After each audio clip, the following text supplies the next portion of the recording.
Good morning दोस्तों। आज हम स्टार्ट करेंगे अपना सिविल इंजीनियरिंग का एक सब्जेक्ट इंजीनियरिंग सर्वेइंग। और इंजीनियरिंग सर्वेइंग का ये पार्ट है, फोर्थ है।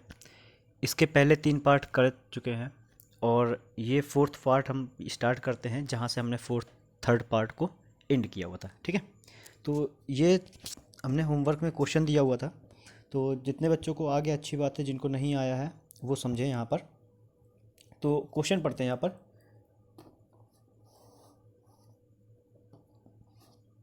क्वेश्चन दिए हुए the correction due to sag and pull are equalised by. तो देखो यहाँ पर सबसे पहले यहाँ पर समझो करेक्शन बता ही चुके हैं क्या होता है। ठीक है, करेक्शन बराबर होता है इज इक्वल टू होता है, करेक्शन इज इक्वल टू होता है माइनस का एरर। ठीक है, और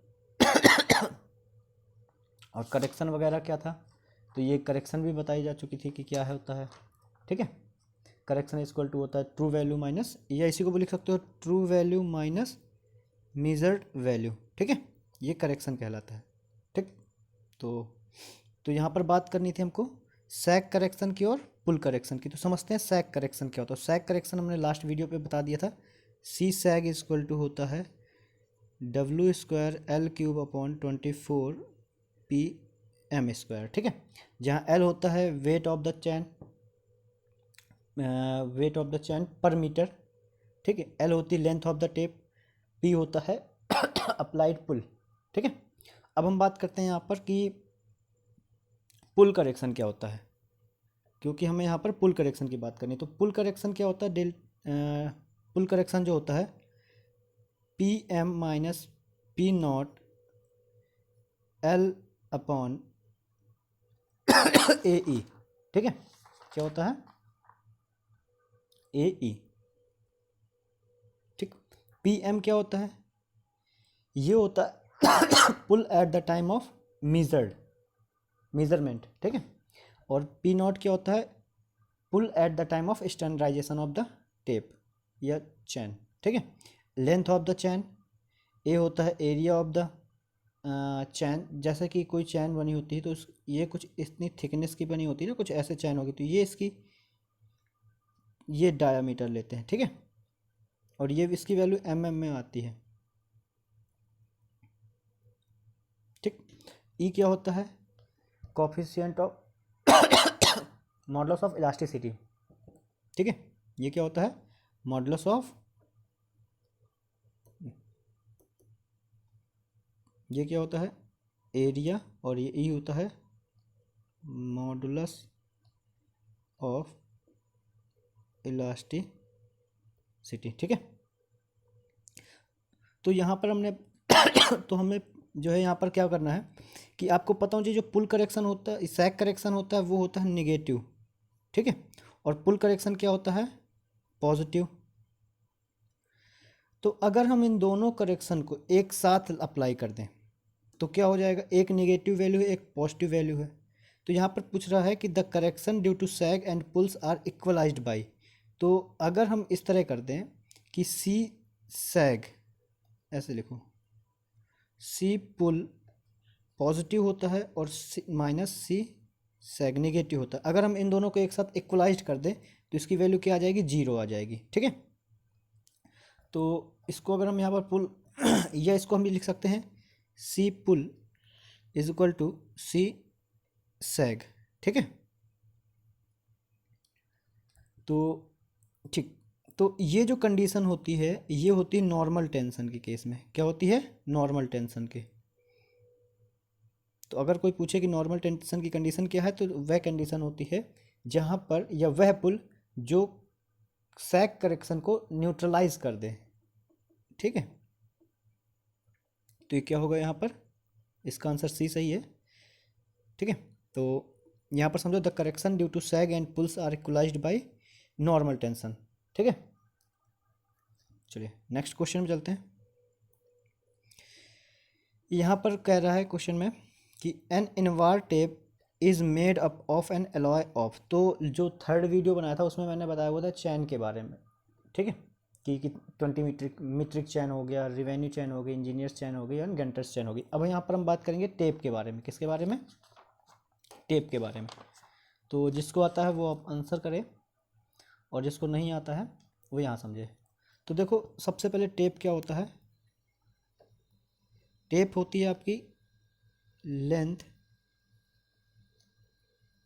मीजरिंग डिवाइस,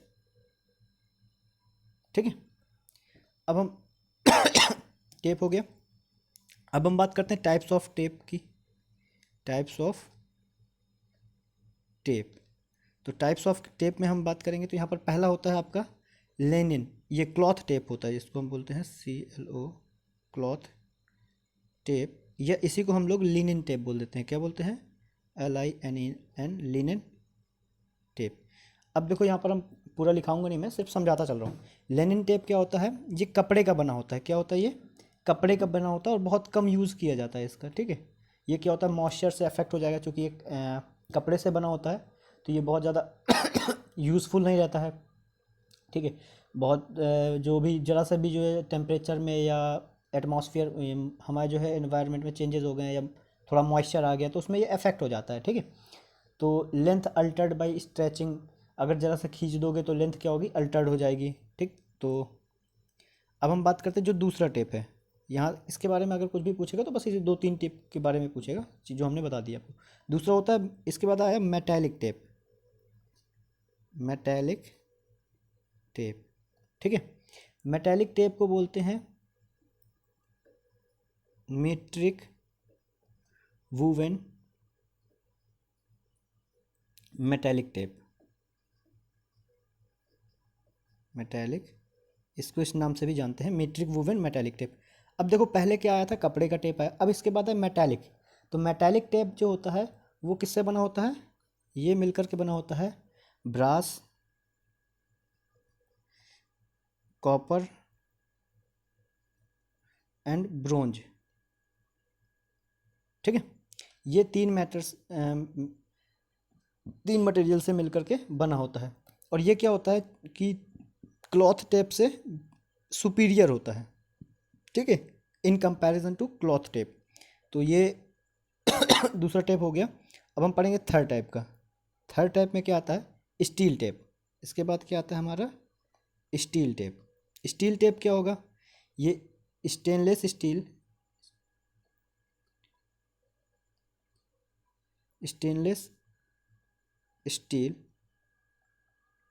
स्टेनलेस स्टील का बना होता है, ठीक है।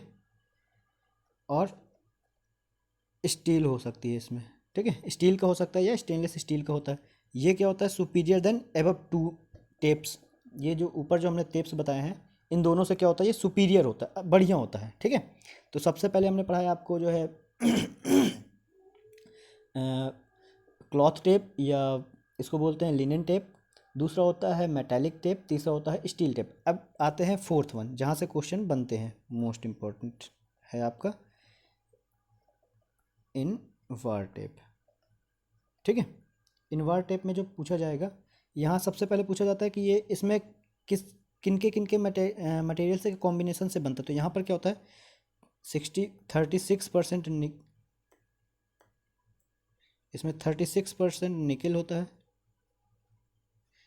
एंड 64% स्टील होता है, ठीक है। तो सबसे पहले तो यहाँ पर ये परसेंटेज का जो है कॉम्बिनेशन पूछ सकता है कि ये किस किस से बनकर बना होता है। तो इसमें 36% निकल होती है एंड 64% स्टील होती है, ठीक है। और ये पूछ सकता है कि ये इन दोनों के एलॉय से बना होता है, निकल एंड स्टील के एलॉय से मिलकर बना होता है। और इसमें अगर ये क्या होता है, स्टील टेप से भी बेहतर होता है ये बहुत जल्दी जो है इफेक्ट नहीं होता है, इसमें बहुत कम एरर्स आती हैं।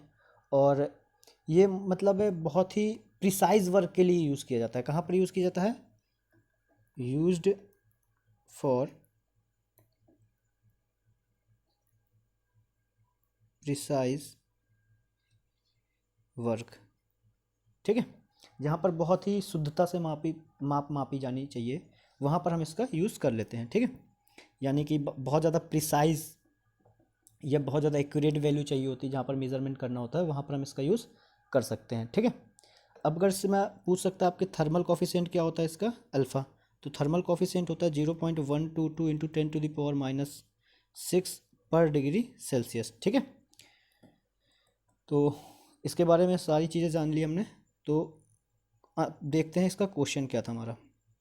तो क्वेश्चन था हमारा, an invar tape is made up of an alloy of, तो किसके किसके जो है ये एलॉय से मिलकर बना होता है, तो ये इसका आंसर हो गया। पहला कॉपर एंड स्टील गलत है, ब्रास एंड निकल गलत है, ब्रास एंड स्टील गलत है, निकल एंड स्टील। और इसका परसेंटेज भी हमने बता दिया, निकल का होता है 36% और स्टील का होता है 64%, ठीक है।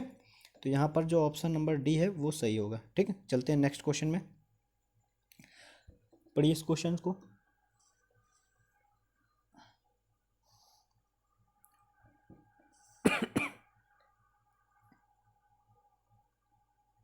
चलिए इसको पढ़ लिया है, तो देखते हैं कितने क्वेश्चन में क्या पूछ रहा है। यहाँ पर कह रहा है the maximum tolerances in overall length of a 20 metre and 30 metre chains should be respectively. तो यहाँ पर ये कह रहा है कि जो मैक्सिमम टॉलरेंस मतलब कितनी ज़्यादा जो टॉलरेंस है, मैक्सिमम वैल्यू कितनी जैसे मान लो कि एक बच्चा है वो गलतियाँ कर रहा है, तो आप उसकी किस मैक्सिमम गलतियाँ जो मतलब किस लेवल की गलतियों तक आप उसको माफ़ कर सकते हो, ठीक है।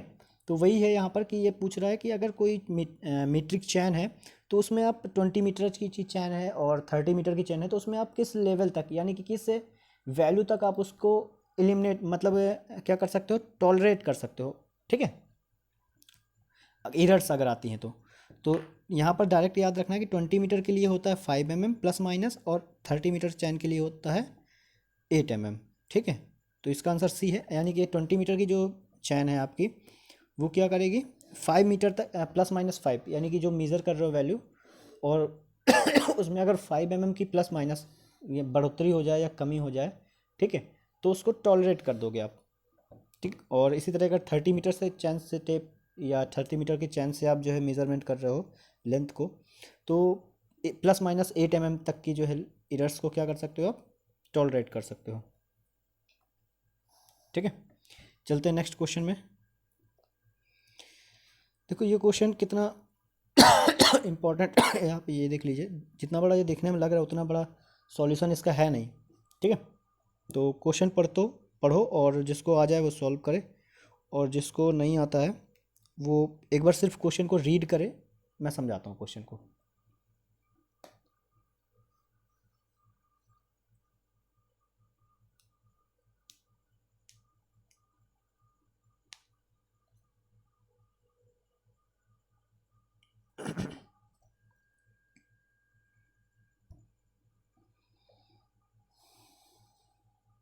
ठीक है, पढ़ लिया आप लोगों ने, चलिए एक बार क्वेश्चन को समझाते हैं क्या पूछ रहा है। तो यहाँ पर कह रहा है कि अ 20 मीटर चैन, यानी कि जो चैन की लेंथ है वो कितनी है, 20 मीटर है, found to be 10 centimetre too long, 10 centimetre क्या होती है, बढ़ जाती है, after chaining the distance of 2000 metre. यानी कि आप किसी लेंथ को मेज़र कर रहे थे, तो 2000 मीटर मेज़रमेंट करने के बाद आप चैन को फिर से मापते हो, तो आपकी चैन जो है 20 मीटर की ना रह करके 20 मीटर प्लस 10 सेंटीमीटर की हो जाती है, ठीक है।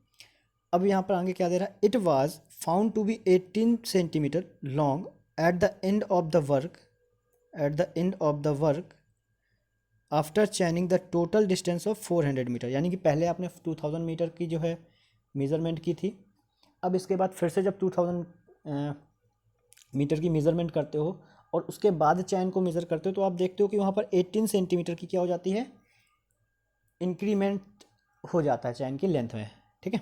तो यहाँ पर पूछा the correct if the chain was correct before the commencement, ठीक, कमेंसमेंट ऑफ द वर्क, यानी कि काम वर्क के स्टार्ट होने से पहले जो है चैन आपकी सही थी, और वर्क जब आप कर रहे थे उसके बाद जो है इसमें ये लेंथ में इंक्रीज हुआ है उसकी।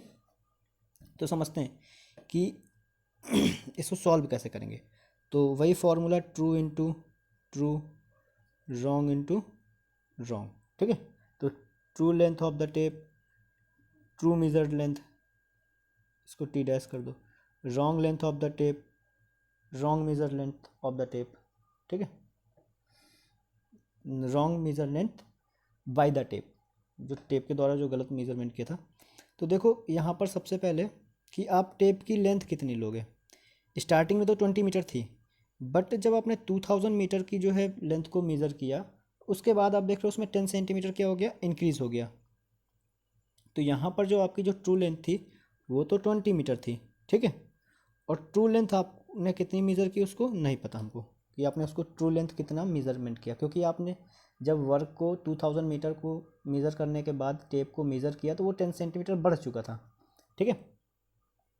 तो आप यहाँ पर इसको नहीं बता सकते, ट्रू वैल्यू अभी नहीं पता हमको किसने कितना मेज़र किया होगा।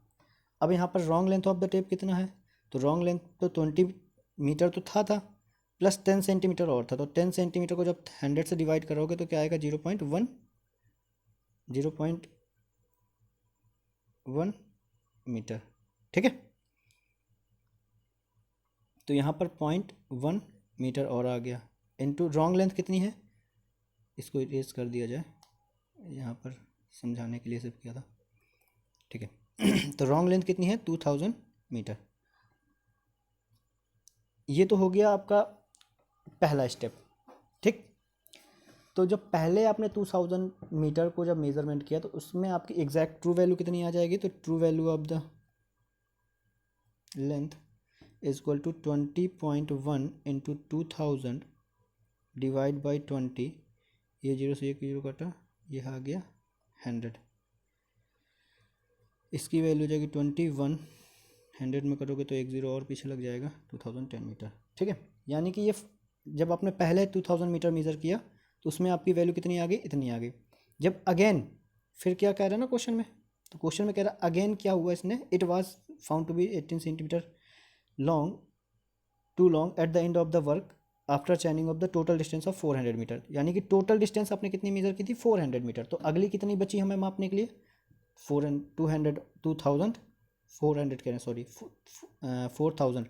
अब अगली मेजरमेंट हमें कितने की करनी है, 2000 की और करनी है। तो फिर वही formula true length of the tape into wrong हो गया बच्चा, यहाँ पर क्या कर दिया, गलत हो गया। तो चलो यहाँ पर फिर समझो, पूरा क्वेश्चन गलत हो गया, यहाँ से करना पड़ेगा।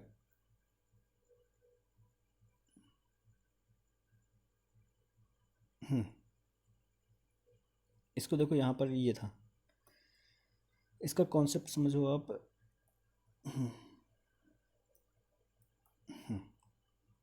पहले देखो जो टेप लेंथ थी, मान लीजिए 20 मीटर की थी आपकी, ठीक है। इसने स्टार्टिंग में तो 20 मीटर की थी, जब 2000 मीटर आपने मेज़र कर लिया तो उसमें क्या आ गया, चेंजेस आ गए होंगे। तो अभी ये पहले से तो नहीं चेंजेस आए होंगे, पहले कुछ आपने जो है मान लीजिए 100 मीटर मेज़र किया तो उसमें कुछ लेंथ बढ़ी होगी, फिर नेक्स्ट 100 मीटर मेज़र किया फिर बढ़ी होगी। इस तरह करते करते जब आपने 2000 मीटर मेज़र किया तो उसके बाद आपने देखा कि उसमें 10 सेंटीमीटर का इंक्रीमेंट हो चुका था लेंथ में, ठीक है। तो अगर हम देखें इसकी एवरेज वैल्यू कितनी आएगी, ठीक है, तो इसकी जो एवरेज वैल्यू आएगी 10 सेंटीमीटर की, वो कितनी होगी 5 सेंटीमीटर, क्योंकि देखो यहाँ पर 20 मीटर की चैन थी, ट्रू लेंथ हमको निकालना था, लेंथ ऑफ द टेप कितनी थी 20 मीटर तो थी ही थी, प्लस 10 सेंटीमीटर बाई 2, ठीक है, डिवाइडेड बाई 100 क्योंकि मीटर में बदलना है इसको, और इंटू 2000। तो जब इधर से सॉल्व करोगे तो इसकी वैल्यू आ जाएगी t इज इक्वल टू, इधर सॉल्व करोगे 5, तो यहाँ पर आएगा 20.05 इंटू 2000 डिवाइड बाई 20। इसको सॉल्व करोगे इधर से 100 आ जाएगा, 100 से आ जाएगा 2005, इसको सॉल्व किया आपने, कितनी आ गई 2005 मीटर आ गई, ठीक है। अब जब आपने दोबारा स्टार्ट किया वर्क को, तब आपकी चेन की जो टेप की जो लेंथ थी वो कितनी हो चुकी थी, फिर वही formula true into true, wrong into wrong. ये जो है आपकी लेंथ टेप की हो गई, ये मेजर्ड लेंथ हो गई, ये टेप की हो गई, ये मेजर्ड लेंथ हो गई। अब देखो यहाँ पर true length of the tape, अब जो टेप की लेंथ है वो कितनी हो चुकी थी यहाँ पर 20.1, ठीक है। अब ये कैसे हो चुकी थी बता ही चुके हैं कि 10 सेंटीमीटर बढ़ चुकी थी, तो यहाँ पर ट्रू लेंथ कितनी हो गई 20.1 मीटर। ट्रू लेंथ कितना है यहाँ पर हमको नहीं पता, इक्वल टू रॉन्ग लेंथ, तो रॉन्ग लेंथ आपने कितना, wrong length of the tape कितनी हो जाएगी यहाँ पर, तो 20.1 प्लस, अब चूँकि 18 सेंटीमीटर बढ़ गई थी, कितनी बढ़ी थी 18 सेंटीमीटर, तो पहले थी कितनी,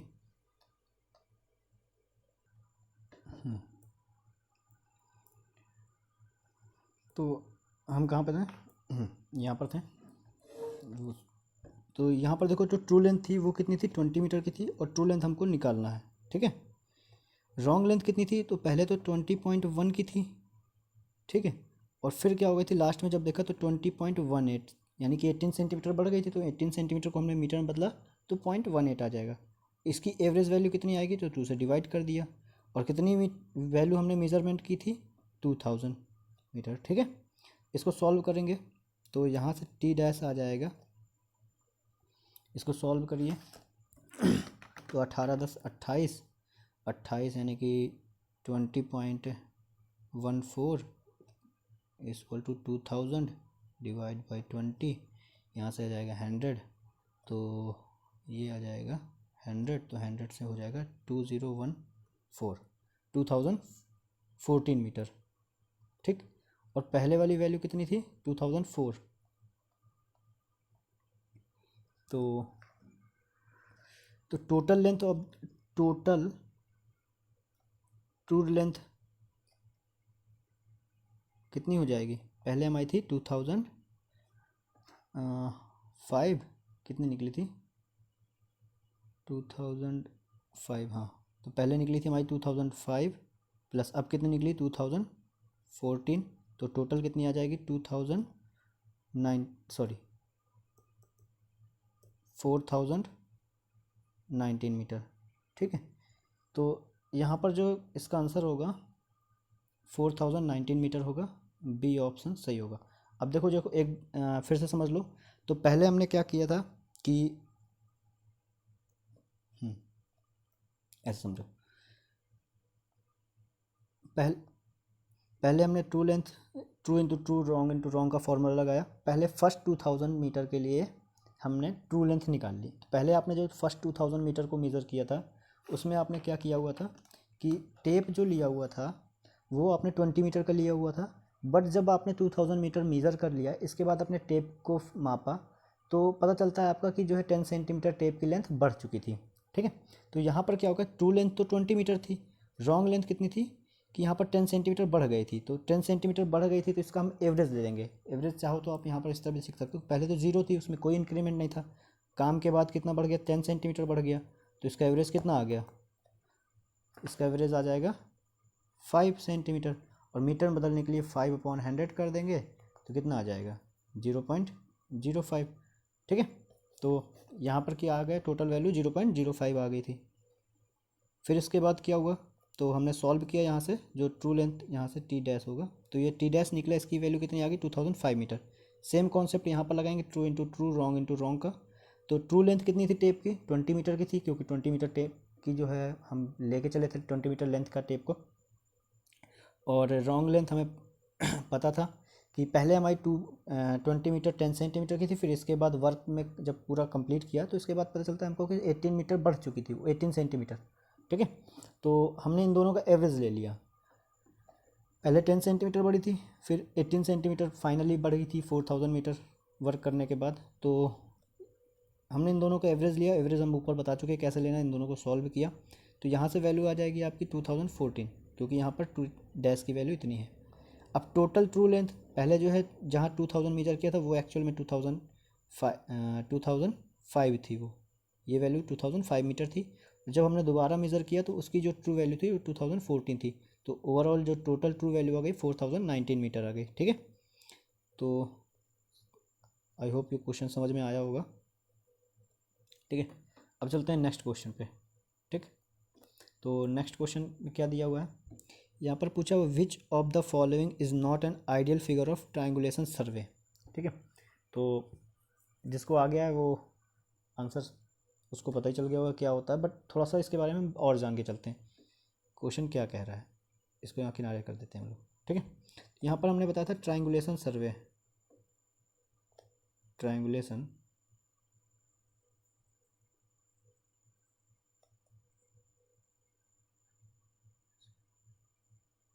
सर्वे। ट्रायंगुलेशन सर्वे में क्या होता है कि हम एरिया को ट्रायंगल्स में डिवाइड कर देते हैं। तो ट्रायंगल्स में डिवाइड करने का क्या मतलब है कि आपने मान लीजिए ये कोई एरिया था, यहाँ पर सेंटर था इसका, तो ये हमने यहाँ पर एक स्टेशन था, एक स्टेशन यहाँ था, एक स्टेशन यहाँ था, एक स्टेशन यहाँ था। तो आपने ओवरऑल क्या कर दिया, यहाँ पर इसको इससे मिला दिया, इसको इससे मिला दिया, इस स्टेशन को इससे मिला दिया, इस स्टेशन को इससे मिला दिया। ठीक, तो ये क्या हो गया, ट्रायंगल्स में फॉर्म हो गया, first triangle, second triangle, third और ये फोर्थ। तो यहाँ पर हम क्या करते हैं कि जो ट्रायंगल्स फॉर्म होते हैं उसके लिए कंडीशन होती है। ठीक है, उसकी जो कंडीशन होती है कि किस उस इन ट्रायंगल्स का कोई भी एंगल 30 डिग्री से कम नहीं होना चाहिए। तो यहाँ पर लिख लो not less than 30 degree and not more than 120 degree. ठीक है, तो ट्रायंगुलेशन सर्वे में कोई भी एंगल 30 डिग्री से लेस नहीं होना चाहिए और आपका 120 डिग्री से ज़्यादा नहीं होना चाहिए।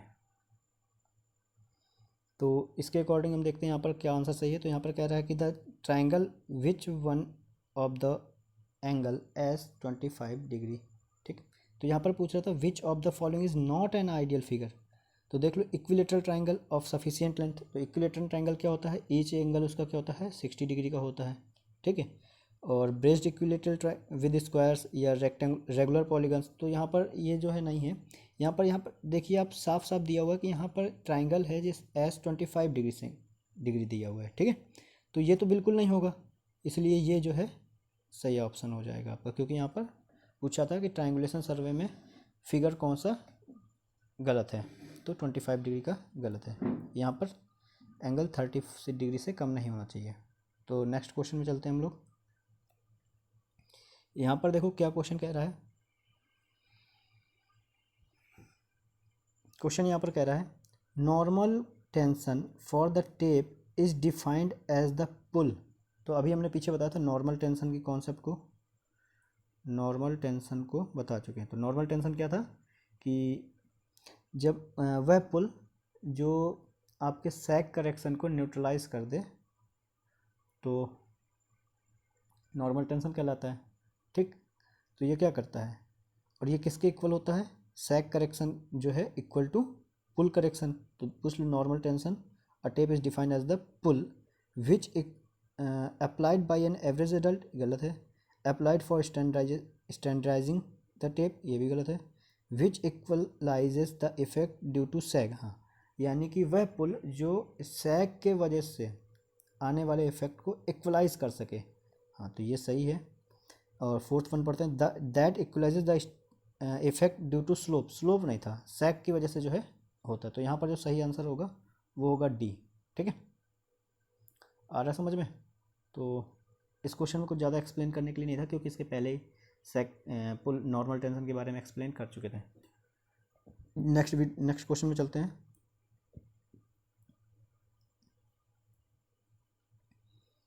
तो यहाँ पर क्वेश्चन में क्या दिया हुआ है कि the adjustable cross stop is used for setting out and offset. तो बता चुके थे कि ऑफसेट क्या होता है, 90 डिग्री में लिया जाता है। ठीक है, 90 डिग्री में मिरर किया जाता है, ऑफसेट डाले जाते हैं। ठीक है, हिंदी में इसको बोलते हैं खसका। क्या बोलते हैं, खसका ऑफसेट को। ठीक है, जिनने डिप्लोमा किया है उनको पता होगा खसका सर्वे में पढ़ने को मिलता है। तो जो एडजस्टेबल होता है तो हम इसके कितने प्रकार होते हैं, इस बाकी का क्या प्रिंसिपल होता है, एक बार फिर से बता दे रहा हूँ मैं कि 90 डिग्री मेजरमेंट डिवाइसेस जो होती हैं वो आपकी होती है, एक क्रॉस स्टॉप होता है,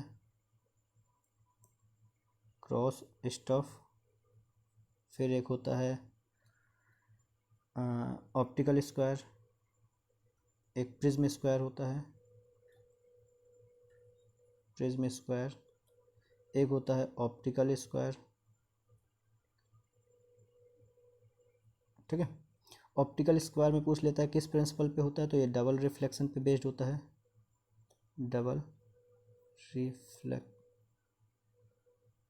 डबल रिफ्लेक्शन पे बेस्ड होता है, ठीक है। और एक होता है आपका एडजस्टेबल ऑप्टिकल स्क्वायर, ठीक है। एक क्या होता है, एडजस्टेबल ऑप्टिकल स्क्वायर या एडजस्टेबल स्क्वायर। तो एडजस्टेबल जो होता है, एडजस्टेबल, ठीक है, स्क्वायर, तो ये क्या होता है, ये आपका 90 डिग्री भी मेज़र कर सकता है, 45 डिग्री भी मेज़र कर सकता है, 135 डिग्री भी मेज़र कर सकता है, तो ये किसी भी एंगल को मेज़र कर सकता है, ठीक है। तो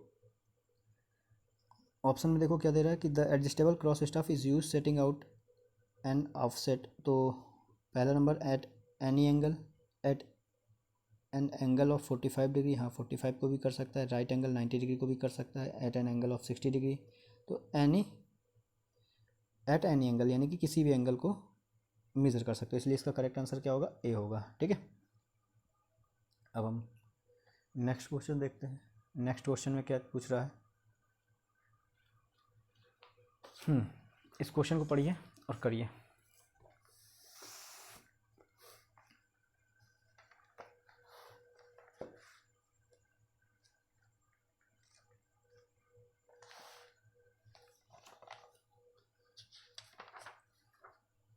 देखते हैं हम यहाँ पर कि अब क्वेश्चन पूछ के आराम से, यहाँ पर पूछ रहा है कि when the length of the chain used in measuring the distance is longer than the standard length, the error in measured distance will be. अब देखो यहाँ पर बहुत ज़्यादा कन्फ्यूज़न हो जाता है, कुछ लोग रट्टा मार लेते हैं कि जब टेप की लेंथ बढ़ जाएगी तो एरर पॉजिटिव या नेगेटिव क्या होगी, घटेगी तो पॉजिटिव नेगेटिव क्या होगी, वो रट्टा मारते हैं, ठीक है। तो आपको रट्टा नहीं मारना है, समझ लेना है कि क्या होता है। देखो अभी हमने यहाँ पर क्वेश्चन में कह रहा है कि जो आपकी टेप की लेंथ है वो लॉन्गर देन द स्टैंडर्ड है, ठीक है। तो आपने यहाँ पर पढ़ा था true into true equal to wrong into wrong, ठीक है। तो ये वैल्यू से हटा दो, अभी इस वैल्यू को थोड़ी देर के लिए हटा दो, या रहने दो, अभी चलो रहने दो। ट्रू लेंथ कितनी मान लीजिए 20 मीटर है, ठीक है, इंटू टी डैश होगी। इसकी रॉन्ग लेंथ कितनी है, लॉन्गर है ना कुछ, तो समथिंग 20 प्लस एक्स, कुछ तो ज़्यादा होगी वैल्यू, ठीक है, क्योंकि रॉन्ग यहाँ पर दे रखा है ना कि measuring the distance is longer than the standard length, तो स्टैंडर्ड लेंथ से ज़्यादा है। इसकी वैल्यू कितनी है, डब्ल्यू डैश हो गई, ठीक है। अब देखो यहाँ पर जो ट्रू लेंथ निकलेगी हमारी वो 20 प्लस एक्स डिवाइड बाई 20 होगी। अब देखो ये 20 से जब इसका जो अंश है इसको बोलते हैं अंश, इंग्लिश में बोलते हैं इसको न्यूमरेटर, और इसको बोलते हैं नीचे वाले को हर, जिसको बोलते हैं डिनोमिनेटर, इतना तो पता होना चाहिए, ठीक है। तो देखो जब न्यूमरेटर की वैल्यू बड़ी है, ठीक है, डिनोमिनेटर से डिनोमिनेटर 20 है, तो जब न्यूमरेटर की वैल्यू बड़ी है डिनोमिनेटर से, तो इसको जब सॉल्व करोगे तो ये वैल्यू 1 से ज़्यादा आएगी। तो ट्रू लेंथ क्या आएगी, ट्रू लेंथ क्या आएगी अगर कुछ भी है यहाँ पर, तो जब ये वैल्यू 1 से बड़ी है तो मल्टीप्लाई करने पर ओवरऑल वैल्यू क्या आएगी, इस वैल्यू से ज़्यादा ही मिलेगी, डब्ल्यू डैश से मिलेगी कि नहीं मिलेगी। तो ट्रू लेंथ क्या मिलेगी, मोर लार्जर वैल्यू मिलेगी, क्या मिलेगी, लार्जर वैल्यू मिलेगी। ट्रू वैल्यू कितनी होगी, लार्जर। अब जब ट्रू वैल्यू ज़्यादा है और आपने मेजर्ड क्या किया होता है, कम वैल्यू, क्योंकि मेजर्ड वैल्यू तो रॉन्ग वैल्यू होती है, तो मेजर्ड वैल्यू आपने क्या की थी, कम की थी। तो ट्रू वैल्यू के लिए क्या करना पड़ेगा आपको, इसमें करेक्शन देना पड़ेगा, ठीक है। तो करेक्शन क्या दोगे इसमें, पॉजिटिव।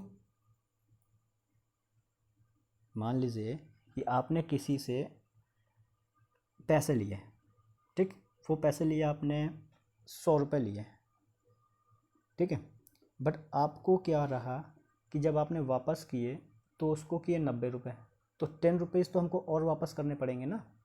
तो वही चीज़ है कि अगर रॉन्ग वैल्यू आपने मेज़र की जो कि स्मॉलर थी, ट्रू वैल्यू लार्जर है, तो ट्रू वैल्यू जब लार्जर है मेजर्ड वैल्यू से, तो इसमें करेक्शन क्या करोगे आप, इसमें ऐड करोगे, ठीक है। और जब इसमें करेक्शन जब पॉजिटिव करोगे, ऐड करने का मतलब पॉजिटिव करोगे, तो एरर क्या हो जाएगी, निगेटिव हो जाएगी।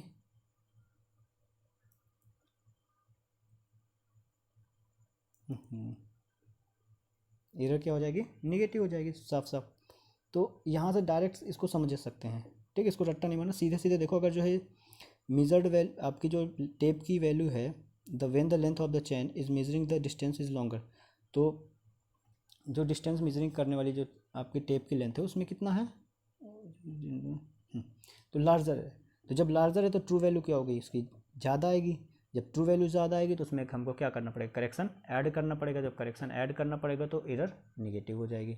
तो ऑप्शन क्या हो जाएगा यहाँ पर, डी सही हो जाएगा, निगेटिव एरर, ठीक है। जिसको नहीं समझ में आया फिर से एक बार समझ लेना कि अगर यहाँ पर निगेटिव दे देता, अगर स्मॉलर देता, तो यानी कि फिर क्या होती है हमारी ये वाली वैल्यू, इसको हम ओवरलैप कर दे रहे, चलो। तो ये वैल्यू क्या हो जाती, निगेटिव हो जाती। तो जब ये वैल्यू निगेटिव हो जाती तो डिनोमिनेटर इसका क्या होता, बड़ा होता, तो ये वैल्यू कम आती, 1 से कम आती। और जब 1 से कम वैल्यू आती तो आपका ट्रू वैल्यू भी क्या हो जाती, मेजर्ड वैल्यू से कम हो जाती। तो करेक्शन हमको क्या देना पड़ता है यहाँ पर, ट्रू वैल्यू कम है, मेजर्ड आपने ज़्यादा कर लिया है, तो करेक्शन हमको नेगेटिव देना पड़ेगा। तो एरर क्या हो जाती, फिर पॉजिटिव हो जाती, ठीक है। बात समझ में आ गई। तो अब रट्टा नहीं मारना पड़ेगा, बस एक दो बार प्रैक्टिस करोगे तो आ जाएगा, ठीक है। चलो नेक्स्ट क्वेश्चन में चलते हैं, इसको पढ़ो और करो।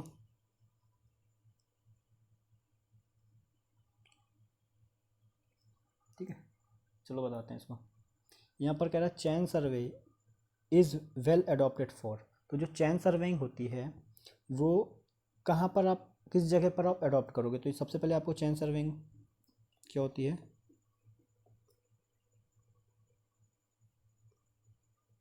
चैन सर्वेइंग में हम लोग क्या करते हैं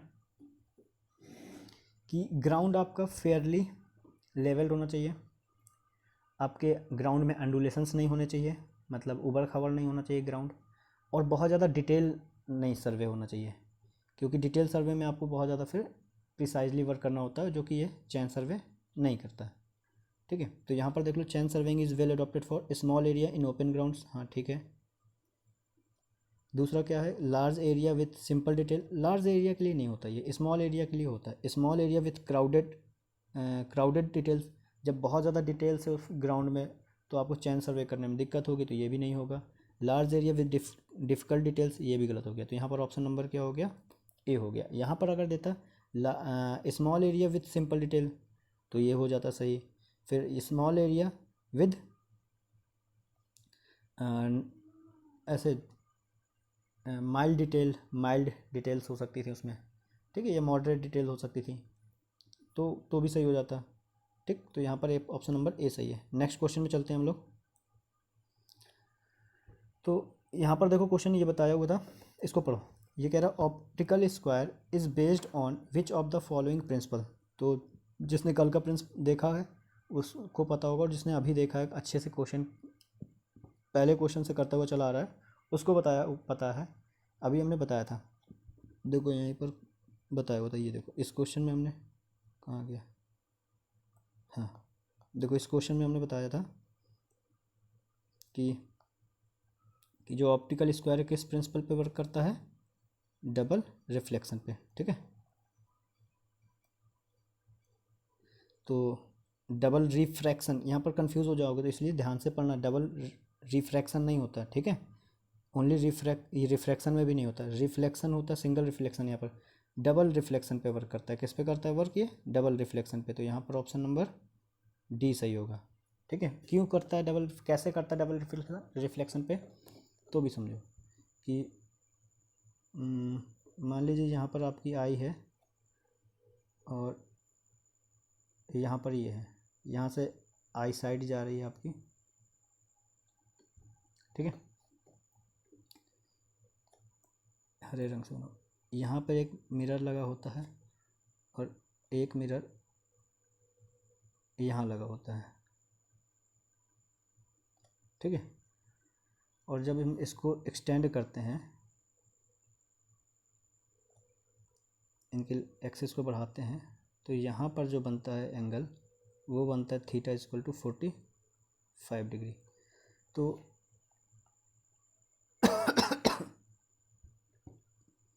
तो यहाँ से मान लीजिए कि किसी पॉइंट का लेना था आपको, ठीक है।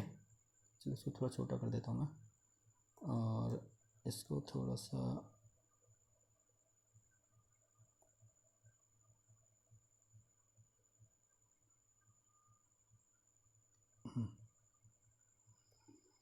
यहाँ पर करता हूँ और इस वाली वैल्यू को थोड़ा सा हम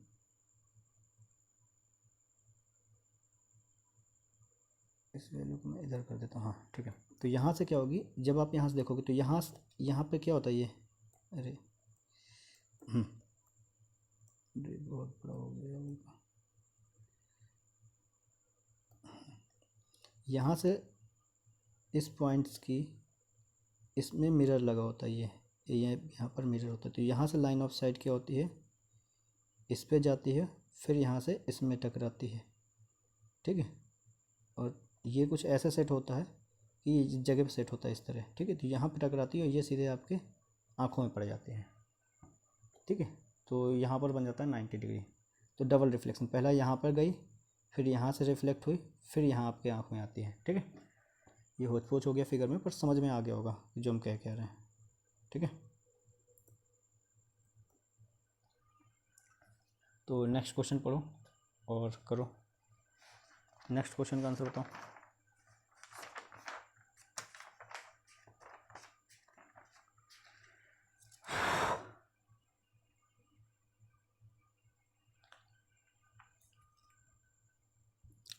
नहीं आया, चलो समझो इधर पे। ये कह रहा है the operation of stabilising the number of intermediate points on a straight line between two fixed ends points on ground is known as. तो सबसे पहले समझो यहाँ पर क्या कह रहा है ये कि stabilising the number of intermediate points on a straight line between the two fixed point is known as. इसका कहलाता है ऑफसेट, नहीं कहलाता। ऑफसेट जो है राइट एंगल फॉर्म करना होता है, ठीक है। ऑफसेट क्या होता है, लेटरल मेजरमेंट होता है, ठीक है। टेकन फ्रॉम एनी फीचर्स, किसी भी फीचर से ले सकते हो आप, तो ये ऑफसेट कहलाता है। स्टेशन पॉइंट तो जो है मेन स्टेशन को बोल देते हैं। एक्सिलरी पॉइंट्स ये नहीं होगा, यहाँ पर रेंजिंग सही है, ठीक है। ऑप्शन नंबर सी सही है। अब देखो रेंजिंग के बारे में कुछ पॉइंट्स और जान लेते हैं। तो रेंजिंग, ठीक है। तो रेंजिंग क्या होता है कि इसमें रेंजिंग करने के लिए दो डिवाइसेस होती हैं। एक होता है आपका रेंजिंग रॉड और एक होता है आपका ऑफसेट रॉड, ठीक है। इन दोनों की लेंथ 2 से 3 मीटर होती है। और इसके बारे में चलो ये हो गया। फिर इसके बाद ये और क्या बताना है इसमें कि इसकी रेंजिंग की डेफिनेशन ये पूरी लिखी हुई है यहाँ पर कि the operation of stabilising the number of intermediate points on a straight line between the two fixed points on the ground is known as ranging. ये तो रेंजिंग की डेफिनेशन हो गई। अब देखो यहाँ पर रेंजिंग दो तरह की होती है। एक होती है डायरेक्ट रेंजिंग और एक होती है आपकी डायरेक्ट और एक होती है इनडायरेक्ट, ठीक है। डायरेक्ट रेंजिंग कब करोगे, जब दोनों पॉइंट्स आपको विजिबल हो। क्या हो, जैसे मान लीजिए दो पॉइंट्स के बीच में आपको रेंजिंग करनी है, तो ये दोनों, अगर ये पॉइंट ए है, ये पॉइंट बी है, ठीक है। तो ये दोनों पॉइंट्स क्या होने चाहिए, विजिबल होने चाहिए, ठीक है। किसी पॉइंट से मान लीजिए यहाँ कोई एक पॉइंट से बीच में, इसके बीच में एक पॉइंट मान लिया आपने, तो ये भी दिख रहा है और ये भी दिख रहा है, ठीक है। ये सी पॉइंट्स है।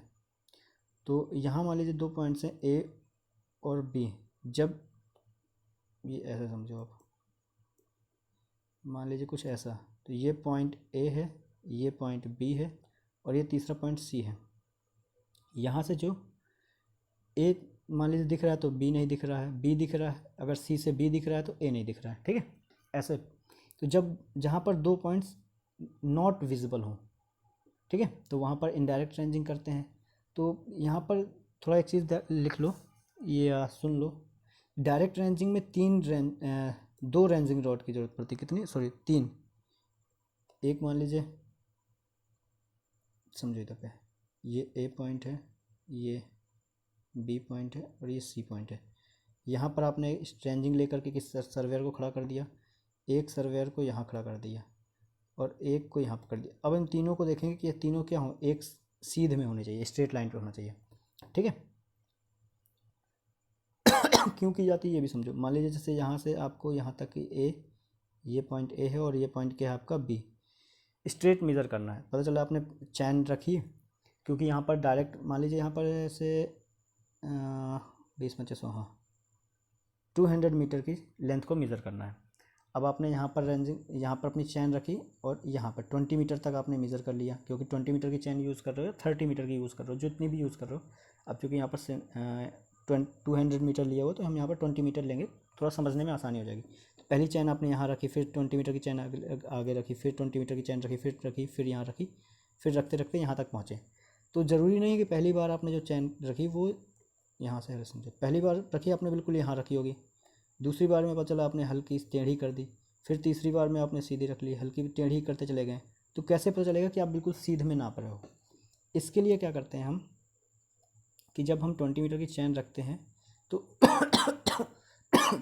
तो बीच में क्या करते चले जाते हैं, सॉरी, रेंजिंग डिवाइस से हम उसको स्ट्रेट करते चले जाते हैं, ठीक है। नहीं तो अगर इस तरह टेढ़ी मेज़र करते चले जाओगे तो पता चला आपको 200 मीटर की जगह 200 प्लस एक्स, कुछ एक्स अमाउंट में बढ़ जाएगी वैल्यू, क्योंकि इस वैल्यू की क्या होगी, इसकी वैल्यू ज़्यादा होगी, ठीक है। तो ये टेढ़ी मेज़र ना करें, ठीक है, स्ट्रेट मेज़र करें, इसके लिए हम लोग रेंजिंग करते हैं। तो समझ में आ गया होगा। अब यहाँ पर देखो, इसमें तो 3 रेंजिंग की ज़रूरत होती है, इनडायरेक्ट में कितनी की ज़रूरत होती है, इनडायरेक्ट में 4 रेंजिंग रॉड की ज़रूरत होती है, ठीक है। तो पहली रेंजिंग रॉड यहाँ लगाओगे आप, दूसरी यहाँ लगाओगे, तीसरी यहाँ लगाओगे, चौथी यहाँ लगाओगे, ठीक है। मान लो ये लंबी लंबी सी रॉड होंगी 2 से 3 मीटर की। तो पहले तीनों को जो है सेट कर लोगे एक लाइन में, फिर इधर से इन तीनों को एक लाइन में सेट कर लोगे, फिर एडजस्ट करते रहते हैं। जब ये चारों एक साइड एक उसमें सीध में आ जाएंगे तो उसको मान लेंगे कि हाँ वहाँ से मेज़र करने वाली जो लेंथ होगी वो सही है, ठीक है। तो नेक्स्ट में क्वेश्चन में चलते हैं। तो ये समझ में आ गया, यहाँ पर लिख लो 4। तो पूछ सकता है जनरली किसी एग्ज़ाम में कि जो है डायरेक्ट रेंजिंग रॉड में, डायरेक्ट रेंजिंग मेथड में कितने जो है रॉड की ज़रूरत पड़ती है, 3, और इनडायरेक्ट में 4, ठीक।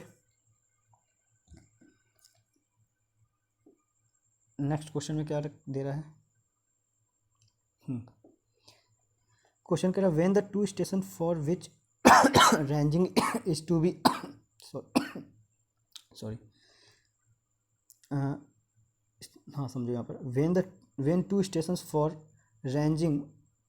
विच ranging is to be done are not intervisible. यहाँ पर क्या दे रखो, नॉट इंटरविजिबल, यानी कि आपको दिखाई नहीं दे रहे हैं दोनों पॉइंट्स, ठीक है। The ranging method used in such case is, अभी अभी हमने बताया कि रेसिप्रोकल या इनडायरेक्ट, इसी को बोलते हैं इनडायरेक्ट रेंजिंग, ठीक है। डायरेक्ट रेंजिंग कहाँ पर करेंगे, जब विजिबल हो। अगर ये नॉट वर्ड नहीं होता तब ये भी सही हो जाता, आर इंटरविजिबल, ठीक है। जो अब यहाँ पर दिया हुआ है नॉट, इसलिए रेसिप्रोकल या इनडायरेक्ट, पार्शियल नहीं होगा और साइमल्टेनियस रेंजिंग भी नहीं होगा, ठीक है। तो नेक्स्ट क्वेश्चन, यहाँ पर इसका आंसर क्या हो जाएगा, इसका आंसर सही है, ए सही है। नेक्स्ट क्वेश्चन में चलते हैं। अब यहाँ से देखो कंपास स्टार्ट हो गया, यहाँ से किसके क्वेश्चन आ गया, कंपास के क्वेश्चन आ गए। तो कंपास स्टार्ट हो गया, तो यहाँ पर हम चलो इसको सॉल्व करते हैं। पहला क्वेश्चन लेते हैं। पहला क्वेश्चन कह रहा है यहाँ पर कंपास का कि at the magnetic poles the amount of dip is. तो सबसे पहले समझो, मैं ये हमारी कुछ अर्थ है, ठीक है। ये हमारी इक्वेटर लाइन है, ये क्या है, हमारी इक्वेटर लाइन है। और ये आपके मान लीजिए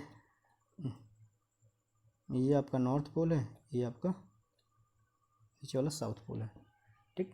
तो अगर यहाँ पर हम कंपास को रखते हैं, यहाँ पर अगर हम कंपास को रखते हैं तो यहाँ पर क्या होगा, ये नॉर्थ पोल होगा, ये साउथ पोल हो जाएगा। और जब अगर इधर पे रखेंगे इसको,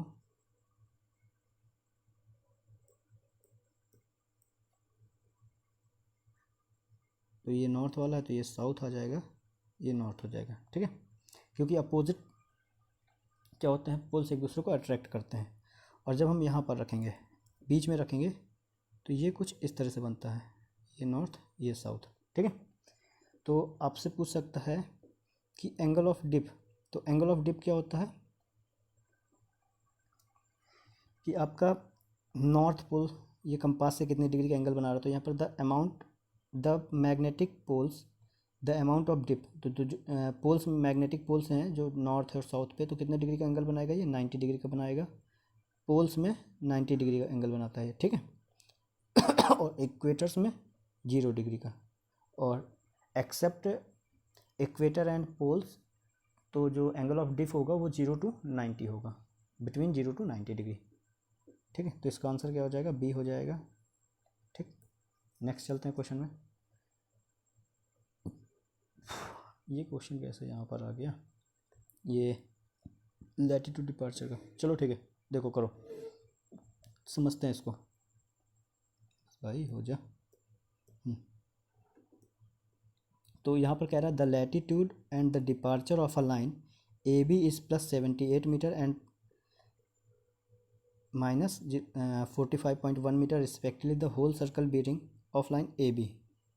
तो यहाँ पर देखो, सबसे पहले डिपार्चर क्या होता है और लैटिट्यूड क्या होता है। ये आपके मान लीजिए आपका क्वाड्रेंट्स हो गए, ठीक है, नॉर्थ साउथ ईस्ट वेस्ट, कुछ वैल्यू यहाँ होंगी, ठीक है। तो ये फर्स्ट कोऑर्डिनेट हो गया, सेकंड हो गया, थर्ड हो गया, ये फोर्थ हो गया, ये सेकंड होता है, ये थर्ड होता है और ये फोर्थ होता है, ठीक है। तो चलो ये पता है आपको, तो इसको हम हटा दे रहे हैं यहाँ से, ठीक है। तो आपसे कह रहा है ये कि मान लीजिए कोई लाइन है, आपने यहाँ से एक ग्रीन कलर ले लेते हैं, हाँ, यहाँ से आपने कोई एक लाइन ड्रॉ की। अब इस लाइन का नॉर्थ साउथ एक्सिस पे, या ये लाइन हो सकती, कुछ इस तरह से भी हो सकती थी, या इस तरह भी हो सकती थी, या इस तरह हो सकती, कोई भी लाइन हो सकती थी। तो इस लाइन का जो है नॉर्थ साउथ एक्सिस पे जो प्रोजेक्शन होगा, नॉर्थ या साउथ, नॉर्थ साउथ इस पे, नॉर्थ साउथ एक्सिस पे जो प्रोजेक्शन होगा वो क्या कहलाएगा, लैटिट्यूड कहलाता है। और इसी लाइन का अगर हम बात करें, इसका जो ईस्ट एंड वेस्ट एक्सिस पे जो प्रोजेक्शन होगा वो क्या कहलाता है, डिपार्चर कहलाता है। तो जो यहाँ से यहाँ तक की वैल्यू होगी, तो अननेसेसरी वैल्यू को हम इरेज कर दे रहे हैं, जैसे इसकी ज़रूरत नहीं है, इसकी नहीं है, इसकी नहीं है, हाँ, ठीक है। तो ये जो वैल्यू है, इधर से इधर तक की जो वैल्यू है, ये क्या, ये थीटा डिग्री यहाँ से होता है, ठीक है। तो ये वैल्यू मान लीजिए ए पॉइंट है, तो इसकी जो वैल्यू होगी तो ये क्या कहलाएगा, इसकी अगर लेंथ एल मान लें, ठीक है, तो ये हो जाएगा एल साइन थीटा, और ये क्या हो जाएगा, एल कॉस थीटा, ठीक है। तो जो लैटिट्यूड, तो अगर हम बात करें जो लैटिट्यूड है, जो लैटिट्यूड है वो क्या होगा, नॉर्थ और साउथ पे प्रोजेक्शन, तो नॉर्थ और साउथ पे प्रोजेक्शन कितना है, यहाँ से यहाँ तक की वैल्यू, ठीक है। तो ये कितना हो जाएगा, एल कॉस थीटा। और अगर हम बात करें इसकी डिपार्चर की, डिपार्चर कितना हो जाएगा, एल साइन थीटा। अब बात आती है कहाँ पर पॉजिटिव लेना है, कहाँ पर नेगेटिव लेना है। तो अगर आपका थीटा होल सर्कल वीरिंग में है तो आपको साइन कन्वेंशन की कोई भी टेंशन नहीं लेनी है, ठीक है। और अगर आपका थीटा होल सर्कल वीरिंग में ना दे करके रिड्यूस्ड वीरिंग में देगा, तो वहाँ पर आपको देखना होगा कि कैसे करना है इसको। तो आप देखिए कि आप पढ़ते चले आ रहे थे कि जो फर्स्ट क्वाड्रेंट में होता है, जैसे यहाँ पर थोड़ी देर पहले, तो ऊपर वाली ये एक्स एक्सिस होती थी, ये वाई एक्सिस होती थी, तो यहाँ पर जो राइट साइड में होती थी ओरिजिन के, ये पॉजिटिव वैल्यू लेते थे हम लोग, और वाई एक्सिस में ऊपर वाली वैल्यू पॉजिटिव लेते थे, ठीक है। और एक्स एक्सिस में लेफ़्ट साइड की वैल्यू जो होती थी नेगेटिव होती थी, और वाई एक्सिस में डाउनवर्ड जो वैल्यू होती थी वो नेगेटिव होती थी। तो देख लो कि यहाँ पर जो बनेगी, जैसे अभी सर देखो इसका जो लैटिट्यूड होगा वो भी वाई एक्सिस में ओरिजिन से अपवर्ड डायरेक्शन में होगा, और जो डिपार्चर होगा वो भी आपका ओरिजिन से राइट साइड में होगा, तो दोनों वैल्यू पॉजिटिव आएंगी। अगर इसी तरह अगर यहाँ पर होता तो इसका जो है डिपार्चर पॉजिटिव होता और जो है लैटिट्यूड नेगेटिव आ जाता, क्योंकि ये इसमें बन रहा है, ठीक है। अगर ये वैल्यू इधर होती तो इसका लैटिट्यूड जो है, अगर हम लैटिट्यूड देखते तो लैटिट्यूड पॉजिटिव आता, और डिपार्चर देखते तो इधर आती वैल्यू तो ये नेगेटिव आ जाती, ठीक है। तो आई होप ये समझ में आ गया होगा। तो क्वेश्चन सॉल्व करते हैं। क्वेश्चन में क्या दे रखा हुआ है, ठीक है। चलो क्वेश्चन में क्या पूछा हुआ है हमसे, तो ये पूछा है कि जो वैल्यू है ये पॉजिटिव है, लाइन का जो है लैटीट्यूड क्या है, पॉजिटिव है और 78 है, और डिपार्चर कितना है 45 है। ठीक है, तो ये हमने कोऑर्डिनेट्स बना दिए। तो ये पॉजिटिव में कहाँ जा रहा था, ये 78 45.1, तो इसका लैटीट्यूड, तो लैटीट्यूड की वैल्यू कितनी है इसकी 78 मीटर, और डिपार्चर क्या है इसका निगेटिव में, तो डिपार्चर कहाँ जाएगा, निगेटिव का इधर जाएगा, तो इधर कितना है 48.1 मीटर। तो जो यहाँ पर जो प्रोजेक्शन बन रहा है वो इस लाइन का बनेगा। ठीक है, इसी लाइन का तो जो है डिपार्चर इस जगह पे बनेगा, और सॉरी लैटीट्यूड इस जगह पे बनेगा और डिपार्चर इस जगह पे बनेगा। तो इसकी पूछ रहा है बीयरिंग कितनी होगी, तो बीयरिंग जो ली जाती है, तो bearing of the line A B, तो किसी भी लाइन की जो बीयरिंग ली जाती है वो नॉर्थ एक्सिस से ली जाती है।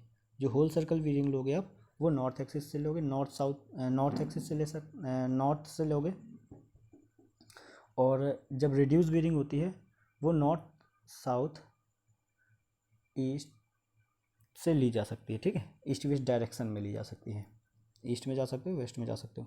तो यहाँ से जो बीयरिंग लोगे आप इसकी, तो ये देखो इधर पे क्या होता है 0 डिग्री 90 डिग्री, ठीक है, यहाँ पर वैल्यू होती है 180 डिग्री, और यहाँ होती है 270 डिग्री, और यहाँ आ जाती है तो फिर से 360 डिग्री।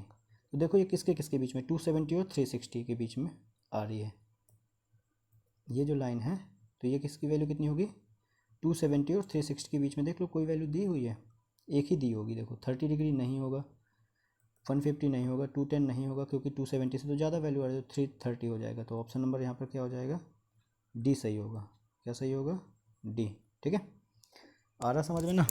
चलिए नेक्स्ट क्वेश्चन में चलते हैं। तो नेक्स्ट क्वेश्चन में क्या कह रहा है, पढ़ो इसको, इसको पढ़ो।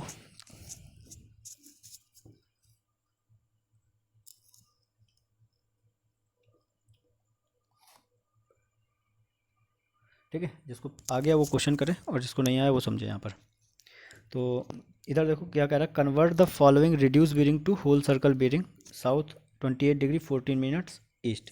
ठीक है, तो ये यहाँ पर आपको एक क्वाड्रेंट हमने ड्रॉ किया, इसमें साउथ ईस्ट दिया ना, तो साउथ से ईस्ट डायरेक्शन में जाना है आपको।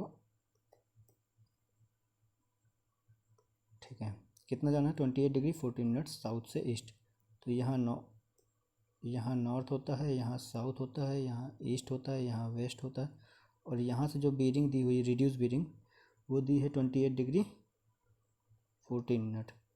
यहाँ जो वैल्यू दी हुई है वो दी हुई है 28 डिग्री 14 मिनट।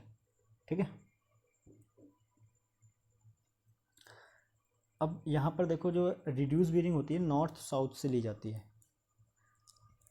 अब हमने यहाँ पर क्या निकालना है, इसका होल सर्कल बीयरिंग निकालनी है। तो होल सर्कल बीयरिंग क्या होता है, इधर समझो, होल सर्कल बीयरिंग हमेशा नॉर्थ से ली जाएगी, तो हमें ये वैल्यू निकालना है। अब हमको पता है कि ये टोटल वैल्यू कितनी होती है, ये जो है समझो, ये यहाँ से यहाँ तक की वैल्यू कितनी होती है 180 है ना। तो अगर 180 में से ये वैल्यू सब्ट्रैक्ट करते हैं तो हमको ये वैल्यू मिल जाएगी कि नहीं मिल जाएगी, मिल जाएगी ना। तो होल सर्कल बीयरिंग बराबर हो जाएगा 180 माइनस 28 डिग्री 14 मिनट्स। तो 180 में कर दो 179 degree 60 minute equal to 28 degree 14 minute. Subtract करो, 10 में 6 गया, 6 बचे इधर पर, 6 बचेगा, यहाँ पर 5 में 1 गया, 4 बचा, यहाँ पर मिनट हो गया, और यहाँ पर 19 में 8 गया, 9 में 8 गया, 1 आएगा, यहाँ पर 7 में 2 गया, 5 आ जाएगा, और 1 का 1, 151 डिग्री 46 मिनट। देख लो कितना आ रहा है, हाँ, तो 151 डिग्री 46 मिनट। ये ऑप्शन नंबर हमारा ए करेक्ट हो गया। जिसको समझ में नहीं आया है वो देखो समझो कि हमको निकालना था होल सर्कल बीयरिंग। तो होल सर्कल बीयरिंग हमेशा नॉर्थ से ली जाती है, रिड्यूस बीयरिंग नॉर्थ और साउथ से ली जा सकती है, और होल सर्कल बीयरिंग हमेशा क्लॉकवाइज डायरेक्शन में ली जाती है, और रिड्यूस बीयरिंग आपकी क्लॉकवाइज डायरेक्शन और एंटी क्लॉकवाइज डायरेक्शन में ली जा सकती है। और होल सर्कल बीयरिंग की जो है लिमिट होती है वो 0 to 360 डिग्री होती है, और आपकी जो इसकी होती है रिड्यूस बीयरिंग की जो लिमिट होती है वो 0 to 90 डिग्री होती है। ठीक है, ये पॉइंट्स आपको अपनी कॉपी पे लिख लेना है जो बोले हमने। तो इसका आंसर आ गया। नेक्स्ट क्वेश्चन में चलते हैं। कह रहा है if the true bearing of line A B equal to 269 degree 30 minute then the azimuth of the line A B.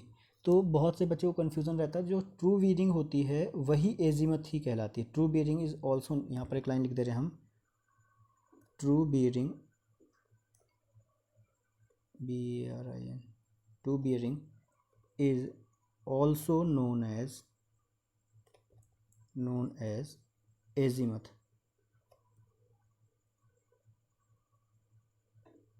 ठीक है, ये पॉइंट आप डाल करके लिख लीजिए अपने कॉपी पे नोट करके कि जो ट्रू बीयरिंग होती है वही आपकी एजीमथ कहलाती है। ठीक है, तो यहाँ पर जो है इसकी वैल्यू कितनी होगी, अगर 269 डिग्री 30 मिनट दिया है तो इसकी जो वैल्यू होगी वो 269 डिग्री 30 मिनट ही होगी। ठीक है, तो यहाँ पर ऑप्शन नंबर डी सही होगा। वीडियो जो है बहुत ज़्यादा लंबा हो जा रहा है, मतलब 1-1 घंटे का वीडियो हो रहा है, तो इसलिए कर रहे हैं कि क्वेश्चन ज़्यादा हो जा रहे हैं, समझाने में टाइम लग रहा है।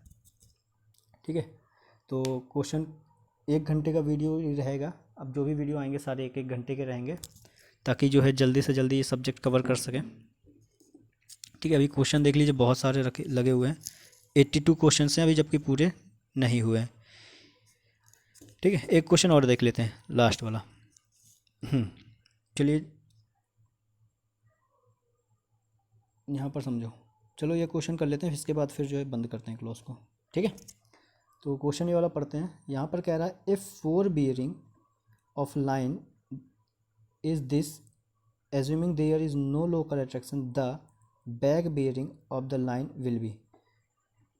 अब देखो 4 बीयरिंग बैक बीयरिंग क्या होती है। मान लीजिए यहाँ से आपने किसी लाइन की 4 बीयरिंग ले ली, तो यहाँ से जो बीयरिंग लोगे आप नॉर्थ एक्सिस से, ये नॉर्थ होता है, ये साउथ होता है, ये ईस्ट होता है, ये वेस्ट होता है, फिर इसी तरह यहाँ नॉर्थ है, यहाँ साउथ है, यहाँ ईस्ट, यहाँ वेस्ट। ठीक है, तो जो नॉर्थ से लोगे आप इसकी बढ़ते हुए डायरेक्शन में, अगर हमारा सर्वे वर्क इस डायरेक्शन में बढ़ रहा है तो यहाँ से जो रीडिंग लोगे नॉर्थ से, तो ये आपकी कहलाएगी 4 बीयरिंग। ठीक है, और अगर हम सर्वे वर्क के बढ़ने की डायरेक्शन के अपोजिट जाते हैं तो फिर यहाँ से जो बीयरिंग लोगे ये कहलाएगी आपकी बैक बीयरिंग। ठीक है, तो यहाँ पर 2 तरह का होता है कि आपको बीयरिंग किस में दी है। सबसे पहले आपको देखना क्या है कि बीयरिंग किस में दी है। अगर बीयरिंग आपको होल सर्कल में दी हुई है तो यहाँ पर 2 केस बनते हैं। अगर बीयरिंग आपको होल सर्कल बीयरिंग में दी हुई है तो यहाँ 2 केस बनेंगे। अगर आपकी जो है 4 बीयरिंग ग्रेटर देन 180 डिग्री है तो बैक बीयरिंग निकालने के लिए, अगर 4 बीयरिंग क्या है ग्रेटर देन 180 है तो आपकी यहाँ से जो बैक बीयरिंग निकलेगी वो कितनी निकलेगी, 4 बीयरिंग माइनस 180। ठीक है, और अगर आपकी जो है if 4 bearing is less than 180 degree है, ठीक है, तो देन बैक बीयरिंग जो आएगी आपकी वो आ जाएगी 180 डिग्री माइनस, सॉरी गलत लिख दिया क्या, हाँ, अगर लेस देन है ना 4 बीयरिंग 180 से, तो बैक बीयरिंग निकलेगी आपकी 180 प्लस 4 बीयरिंग। ये फॉर्मूले हैं, इनको आप याद कर लीजिए। याद क्या करना है, डायरेक्ट रट लो। अगर जो है 4 बीयरिंग 180 से कम है तो बैक बीयरिंग उसकी 180 से ज़्यादा होगी। अगर आपकी 4 बीयरिंग बैक बीयरिंग 180 से, अगर 4 बीयरिंग 180 से कम है तो बैक बीयरिंग 180 से ज़्यादा होगी। अगर जो है 4 बीयरिंग ज़्यादा है 180 से तो कम हो जाएगी बैक बीयरिंग। ठीक है, तो यहाँ पर सीधे सीधे ये तो हो गया फुल सर्कल के बीयरिंग में। अगर दिया हुआ है आपको रिड्यूस बीयरिंग में दे रखी हुई है बीयरिंग, आपको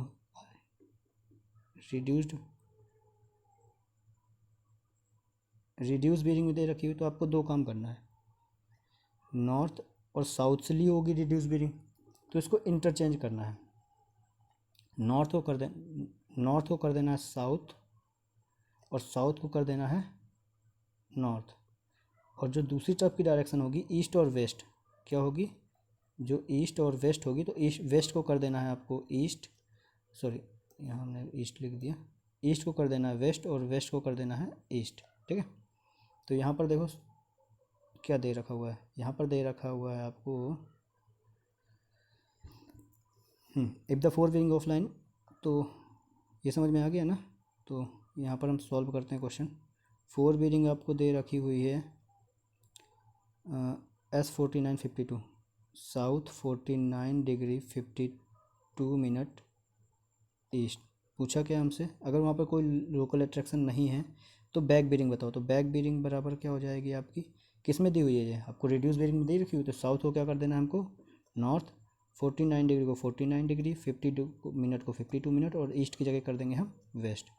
ये इसकी आ जाएगी बैक बीरिंग, ठीक है। ये हो गया आंसर, ठीक है। तो ऑप्शन नंबर यहाँ से क्या हो जाएगा इसका, नॉर्थ साउथ का हो गया नॉर्थ, ईस्ट का हो गया वेस्ट। तो नॉर्थ और वेस्ट लेना ना हमको, तो ये गलत तो हो ही गया, ये तो ऐसे ही गलत हो गया। नॉर्थ ईस्ट है तो ये भी गलत हो गया, नॉर्थ वेस्ट है तो ये डी सही हो गया। तो ऑप्शन नंबर डी सही है क्वेश्चन, ठीक है। चलिए आज के क्वेश्चन को यहीं तक रखते हैं। और ये आपका magnetic beating is found this if the declination, चलो डिक्लाइनेशन अभी बताया नहीं है तो इसको फिर कल ही करवाते हैं, ठीक है।